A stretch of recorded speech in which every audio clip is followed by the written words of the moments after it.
And welcome back, ladies and gentlemen, to another episode of Grade A Fantasy as we are here to preview the top plays and picks for the Week 4 main slate at the running back position. So let's get right into it. First off, there's a bit of injury news here. I'm glad that this is not one of those situations, though, that we have to worry about a chalk running back because with the James Conner news, luckily the Cardinals are not on the main slate. We would have had kind of maybe Mason kind of on the Vikings kind of situation where there would have been like a pretty much a chalk guy. This week we do have options. Now, what else? What else do I feel that's pretty unique? This week I'm not really a big fan of the top options. I really love way more. At least after the first five guys, as you can see here, Taylor, McCaffrey, you got Henry, Bijan, and Saquon. Don't worry, I like, but I kind of love everything below this top five group. But let's break it down anyway. Still gotta love Jonathan Taylor. Yes, it's going against one of the top, defenses in the league. But at 95, Jonathan can still pay off his price. You definitely need. Now, I don't know if he blows up like he did last week, but if he can at least get a couple of runs here, maybe one of those long screen passes from Daniel Jones and be part of that, he could make up for his salary. He could still times three that salary. He could get into the low 20s if he can. Same thing with McCaffrey with the low. There is some risk right here because surprisingly, that Jacksonville defense has been better than I thought, even though they have one of the worst rated defensive lines. But this is a better offensive line that they'll be facing, plus just the value of McCaffrey, plus with Purdy trending in the right way. The offense just works better with Purdy. So that's why I like McCaffrey here. Tough matchup against KC. They give up a bit on the ground, but still, that should be a tough defensive matchup, even though it is projected to score some points. Bijan is due for a bounce back at 89, and then you have Saquon at 87. So with those main five right there, out of those five, I like Taylor but don't love him, and it's a toss up between Christian McCaffrey and Bijan Robinson. I think Saquon can break out and do some things if he's able to get to the outside against still a tough run defense. Obviously, running against Tampa Bay in the last few years has just been ridiculously difficult. It's almost impossible to run up the middle. And their core linebackers are good swarming to the side, so it should make another day difficult for Saquon. So there's some top guys with some challenging fronts, but like I said, they're studs for a reason. But when it comes to when you just look at the fantasy goodness, now James Cook is going to be chalked this week. Normally, when you get teams that Buffalo plays against that they're going to walk over, it's a question of, do you take Allen or do you go with Cook? Because if Allen's at least part of like a TD run and a touchdown, at least being at 9K even, because if he threw some TD passes and he's doing a couple things, that means he did throw some passes, he did get to a couple people, but for his price, he needs to at least do one of those. If New Orleans can't push him, he has to be part of at least those first 3 or 4 touchdowns, what we're all expecting. Meaning 2 passes and a run, maybe he passes for 1, and then he runs 2 by himself. If it's not that, and he just runs for 1 and then he passes a little bit, and then it's the James Cook show, who catches 1 from Allen, but then he's rushing for 140 something against New Orleans, then yeah, James Cook is without a doubt going to be the chalk of the week. Next to him, though, I'm not going to lie, I think people are going to be scared to play them, but Cleveland is an excellent defense. But I like the way to me, because of their skill set, Jahmyr Gibbs is a way better play than Montgomery. Now, yes, it was a tough matchup against the Ravens. It was kind of shocking, like how they were able to dominate the Ravens on the ground. But statistical wise and fantasy rating wise, the Browns defense is even better at the run. So I think Jahmyr Gibbs, yes, both Gibbs and Montgomery are going to have a tough time finding maybe space on the ground, possibly. But obviously Gibbs is the better running back through the air, which is why I was a big fan. I think they might be contrarian this week because of how good that Cleveland defense is. I even got to them last week. They were the flat men, and they were worth every penny. They just didn't blow up like the Vikings did. But Gibbs coming out the backfield, schemed out the backfield. Amon-Ra underneath. That's why Amon-Ra is one of my favorite wide receiver picks. I still like Gibbs. Like I said, there's a lot of stud running backs who have tough matchups, but I think they'll be able to scheme some things towards Gibbs. We have Kyren Williams. That's a somewhat of a tough matchup, but I think Kyren's volume and what he does for the team will, without a doubt, still be a top play for me at home against Indianapolis. Indy is in the top 10 in rush defenses. I think they rank exactly 7th or 8th. They're not in the top half, but they're in the bottom half of the top 10. But still an interesting play. Now, here's the thing here. This will be the first time you'll hear me say he's a bit of an option, because if they're down late, you're not going to have to worry about him rushing. He's going to be receiving out of the backfield. And the Bills do give up a lot. They have a history of giving up a lot to receiving running backs. So for the first time, you're going to hear me say his name as a reservation and something to at least think about. He'll be sprinkled in my lineups. I feel maybe a little bit more comfortable if he was just maybe 400 to 500 cheaper. But Kamara is an option. And he's an option on both ends, because if the offensive line has a decent game, besides it's skewed a bit because they did, get run over by Derrick Henry in that Baltimore game that they came back on.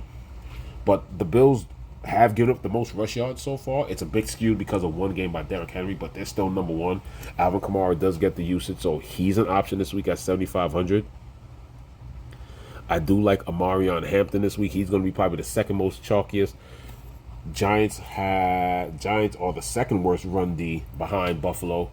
Obviously, those two defenses are completely opposite, but Amarion Hampton should be, 7,000, and especially not a Najee Harris. The usage is just going to go way up, as you saw that it did. The usage just went way up after the injury. Ashton Jeanty. If there's a week for the standout rookie to bust out, it would be against Chicago. Ashton Jeanty, still at a fair price. He's only, $400 more than what he was week one. So still in the 7,000. Ashton Jeanty is also someone that I'll be sprinkling in. Chicago, the 6th worst rush defense. It's just a case of, can he catch some explosive plays? Can the Raiders offensive line open up some options? I like Jeanty this week, without a doubt. As you can see, yes, David Montgomery. Like I said, it's fantasy, so contrarian pick. It's a tough Cleveland matchup. So like I said, I definitely prefer Gibbs over Montgomery because of the receiving. Chuba Hubbard at 66 at New England. New England can be ran upon, even though, like I said, Vrabel likes to sell out on stopping the run and allowing the pass. DeAndre Swift is an option against the Raiders. Raiders are mid-pack level defense, so if Caleb Williams continued a hot streak, then hey, DeAndre's kind of scripted out. But if DeAndre can at least, benefit off getting the ball downfield, rushing a bit, and getting a couple of goal line looks, he looks great at 6,400. Quinshon Judkins is getting popular. I'm going to tell you, when it comes to my paydowns, 2 of my top paydowns this week are on opposite games. Tony Pollard has one more week without Tajay Spears. Tajay Spears out for the first 4. Tony Pollard is getting, hopefully this loads up, but Tajay Spears is out for one more week. And if I can at least get this loaded up, yes, we can. So if you see Tajay Spears, the work is there. 18 carries, 2016, and he's still getting a couple of targets a game or whatever. If he could just get the volume and some yardage, he's gonna pay off 6,200. He's definitely, without a doubt, gonna pay off 6,200. He's going against a Houston team where the defense is fine, but they're mid-pack. They are mid-pack of the league, so the volume is gonna be there. Hopefully, the dump-offs will be there. And on the opposite side, just under $200, he looked a bit spry, looked pretty good in the Tampa Bay Monday night game. But at least Nick Chubb, I like Chubb this week as a paydown. He's going against the 4th worst rush defense. He's still getting a decent amount of work, not the volume that, other guys are getting, but he's getting checkdowns a bit. He just needs a tad bit of volume. He just needs a tad bit of volume and some touchdown luck getting on there. But it's just hard because both offenses just look horrible. They just look horrible. So it's not the greatest, pay down, but if you're looking for some value and getting away from some Quinshon Judkins chalk, because a lot of people are getting high on him lately. Other than that, When it comes to anything lower than that, Travion Henderson, 5,700. Now, with the injury and what things are looking like now, Ja'Cory Krosky-Merritt getting the most opportunity, and then they sprinkled in with Jeremy Nichols. So it's still a mixture of a backfield in Washington. And then Cam Scatterbull, 5,400. Tracy's going to be out for 2 to 3 weeks with a shoulder injury. This kid runs hard. He's going to get the dumps off. He's going to get the dump off from Jackson Dart. His stats ain't coming up, but he's definitely getting all the touches. And then if anything after that, you could say maybe Rachaad White. I mean, the wide receiver situation is looking very grim in Tampa Bay. So they're gonna need some extra hands. Rachaad White sometimes does come out the backfield, sometimes play in the slot. They really don't line him up there, but this could be one of those things where they're shorthanded and they might have him in the slot running it. It's not too much way down there, but when it comes to looking for a 5,000 back, yeah, Scatterbull without a doubt. I'm just gonna try one more time, see if it opens up for us here, so we can show at least some of the touches. But I don't know if it's gonna happen. But we'll see here. Nah, we're not gonna get it. But without a doubt, has been getting the touches, and hey, it's been a rough start for the Giants. So I think it's pretty much time to begin getting the young generation in there. And that's pretty much it. But let's go over, as I usually do, when it comes to pay-ups. If you want the top 5, it's still because he's just running hot and because he's a stud. And I think a lot of people don't give that offensive line for Indianapolis credit. I like Taylor. Even though Jacksonville has improved, I like McCaffrey all the time when we get Purdy back. And I think Bijan's there for a bounce back. Once you get there, it's still in pay-up territory. But once you get into the mid to low 8s, get into the 7,000s, without a doubt, it's James Cook, Gibbs, Kyren.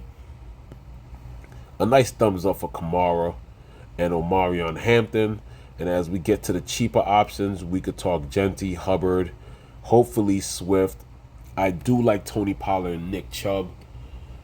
The opportunities are there. They'll definitely be low owned, but obviously because of the opportunity and because of the volume, you have to pick Tony Pollard over Chubb because Chubb is sharing with the other running back Marks. So Tony Pollard will probably be my favorite pay down, even though there is volume and possibilities coming for both Travion Henderson and Cam Scatterbull. Like I said, it's a bit of a mix there in Washington. Jeremy Nichols had a long run. Ja'Cory Merritt's getting work, so still not totally clear, but those are my favorite pay-ups, mids, and pay-downs on FanDuel. Wide receiver video coming soon, maybe tonight. Most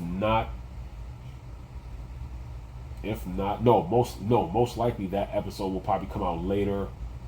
I'll be busy the next few days, so I definitely got to rock on getting both tight ends and defense done in the same day, Thursday. That's the plan. So, yeah, wide receivers tonight, and tight ends and defense will be tomorrow afternoon. Thank you for tuning in once again. This is your boy, Grade A Fantasy. Good luck with your research for Week 4 on FanDuel Main Slate, and I'm signing off.